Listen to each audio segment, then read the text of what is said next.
ചടങ്ങ് നടത്തരുതെന്ന് അച്ഛൻ പറഞ്ഞ എന്തുകൊണ്ടാണെന്ന് ഇപ്പൊ എല്ലാവർക്കും മനസ്സിലായില്ലേ?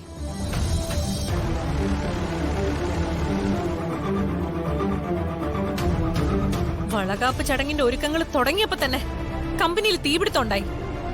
ഇപ്പോ ഒരു തൊഴിലാളി കൂടി മരിച്ചു. ഇനി എത്ര പേര് മരിക്കുന്ന ആർക്കറിയാം? ഇതിനെല്ലാത്തിനും കാരണം നിന്റെ വയറ്റിൽ കിടക്കുന്ന ഈ നശിച്ച കുഞ്ഞിന്റെ രൂപമുള്ള പിശാച.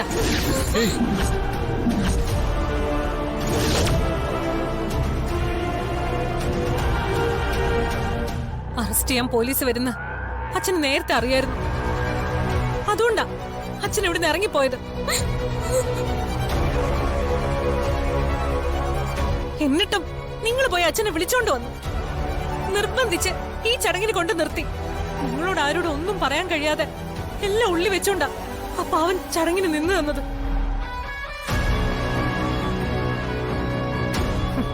നിന്റെ ഈ കുഞ്ഞു കാരണം ഇനി ഈ വീട്ടിൽ കുരുതി ഒരുപാട് നടക്കും. കാലന്റെ കൈക്കുഞ്ഞാണെന്ന് തോന്നുന്നു നിന്റെ വയറ്റിൽ വന്ന് ജനിച്ചത്.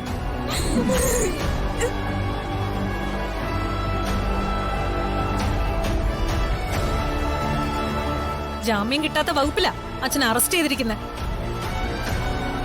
ഇപ്പോ എല്ലാവർക്കും സന്തോഷമായല്ലോ. ആഘോഷിക്ക്, എല്ലാവരും ആഘോഷിക്ക്.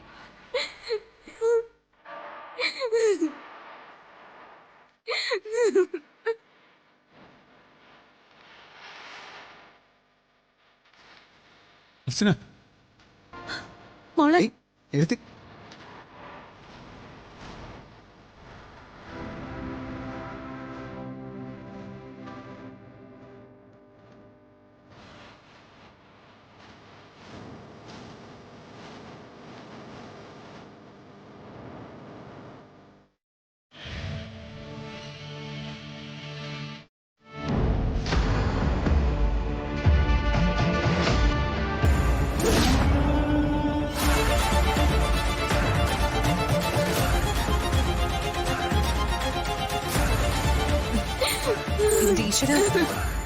ഏട്ടത്തി ഇങ്ങനെ കിടന്ന് കരയില്ലേ?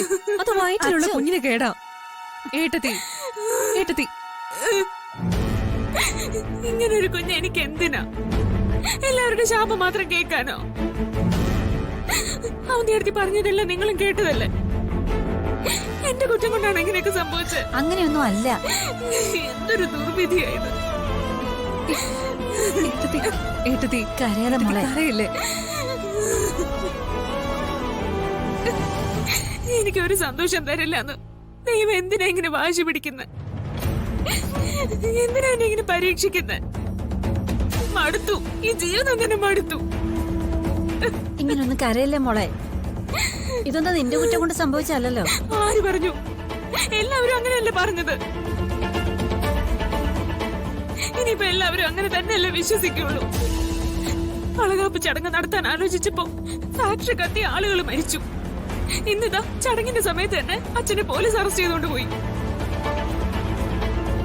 ഇതിനേക്കാളും വലിയ ശാപം എനിക്ക് വേറെ എന്താ ഉള്ളേ? ഇത്രയ്ക്ക് ശപിക്കപ്പെട്ടവളെ ഒന്നുമില്ല. അവന്തിക്ക് എന്തെങ്കിലും പറഞ്ഞു വെച്ച് അതെല്ലാവരും വിശ്വസിക്കുന്നുണ്ടോ? അതെ. നീ ഗർഭിണിയല്ലായിരുന്നെങ്കിൽ കമ്പനിക്ക് തീ പിടിക്കില്ലായിരുന്നു. ഈ ലോകത്ത് കമ്പനിക്ക് തീ പിടിച്ചുണ്ടാവുന്ന ആദ്യത്തെ അപകടമാണോ? ഇതുപോലെ എത്ര അപകടങ്ങൾ വേറെ ഉണ്ടായിട്ടുണ്ട്.